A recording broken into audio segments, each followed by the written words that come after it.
온라인 사회 수업을 시작하겠습니다. 이 영상은 네이버 클로버 더빙을 활용하였고 인디스쿨 세아쌤의 슬라이드를 기반으로 제작하였습니다. 국가의 일을 나누어 맡아야 하는 까닭을 알아봅시다. 지난 시간에 학습한 내용을 퀴즈를 통해 복습해 볼까요?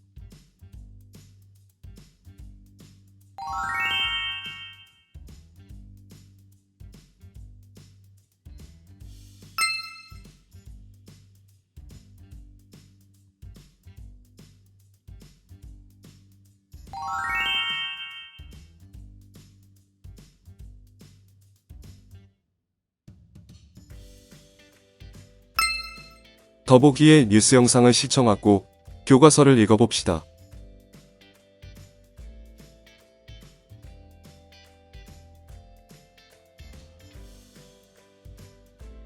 뉴스 영상과 교과서를 잘 살펴보았나요? 정세균 국무총리 후보자 인사청문회의 핵심 쟁점은 무엇이었나요?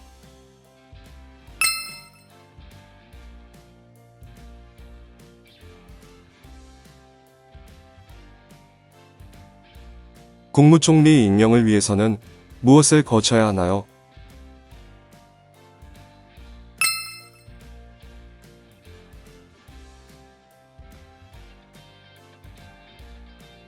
국무총리 인사청문회는 어떤 국가기관이 정부를 견제하기 위한 것인가요?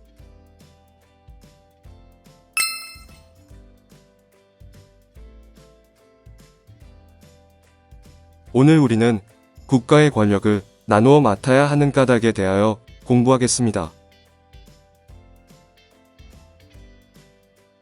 한 나라의 모든 일을 한 사람이 결정한다면 어떤 일이 일어날까요? 여러분의 생각을 교과서 65쪽 빈 공간에 작성해 봅시다.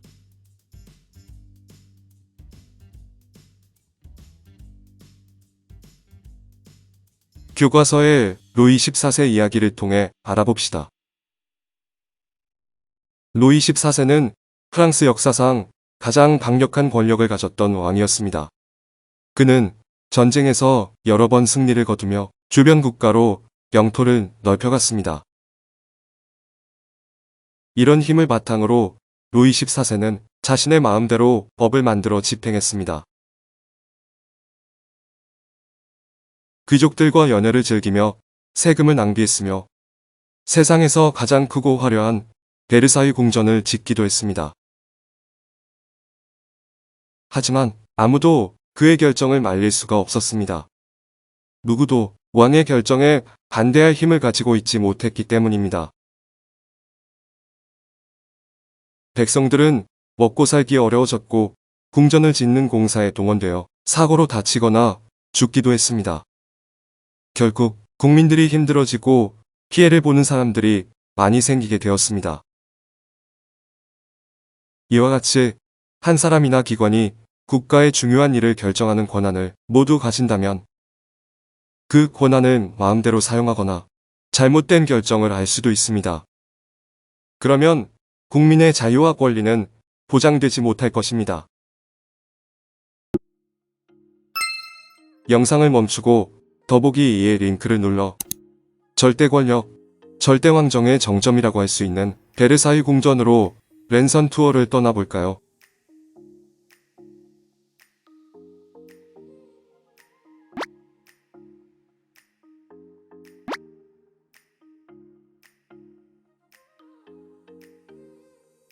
정세균 국무총리 인사청문회 핵심 쟁점이었던 삼권 분립이 무엇인지 알아볼까요?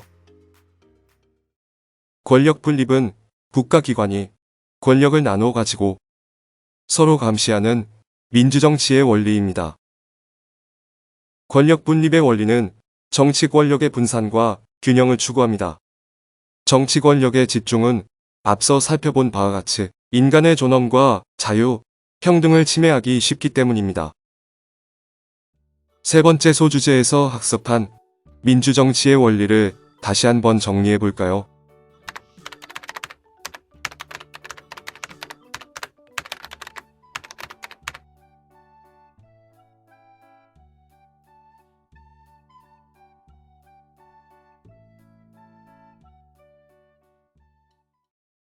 우리나라는 국가 권력을 입법부인 국회, 행정부인 정부, 사법부인 법원이 나눠 맞는데 이를 삼권 분립이라고 합니다. 이는 한 기관이 국가의 중요한 일을 마음대로 처리할 수 없도록 서로 견제하고 균형을 이루게 하여 국민의 자유와 권리를 지키려는 것입니다.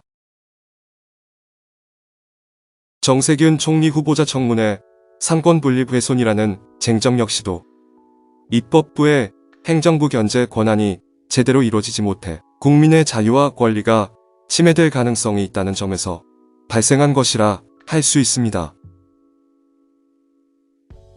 더보기의 영상을 통해 삼권 분립에 대한 이해를 키워봅시다.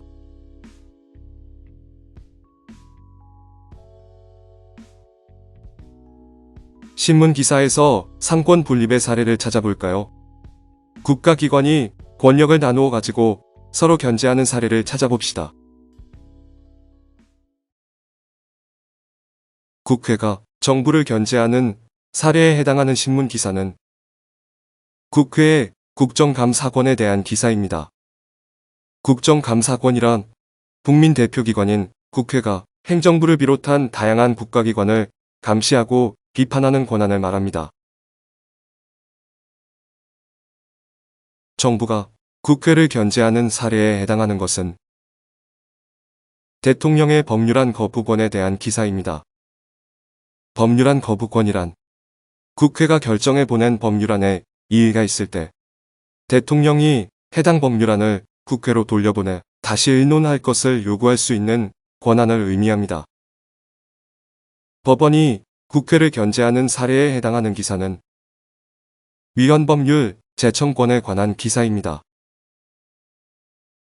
위헌법률 제청권이란 법원이 헌법재판소에 법률이 헌법에 위반되는지 결정해 주도록 요청하는 권한입니다.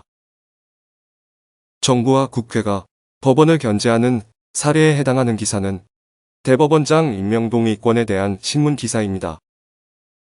대법원장 임명동의권이란 대법원장은 후보자에 대한 청문회를 거쳐 국회의 동의를 얻고 대통령이 임명하는 것을 의미합니다. 국가기관이 국가의 일을 나눠 맡는 까닭은 무엇일까요? 첫째, 국민의 뜻에 따라 국가의 중요한 결정을 할 수 있도록 하기 위해서입니다. 둘째, 한 기관이 국가의 중요한 일을 마음대로 처리할 수 없도록 서로 견제하고 균형을 이루게 하여 국민의 자유와 권리를 지키기 위해서입니다.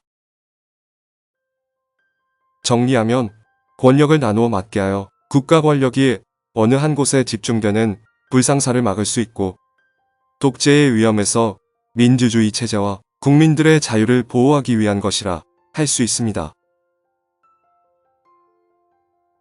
오늘 학습한 내용을 다시 한번 정리해 봅시다.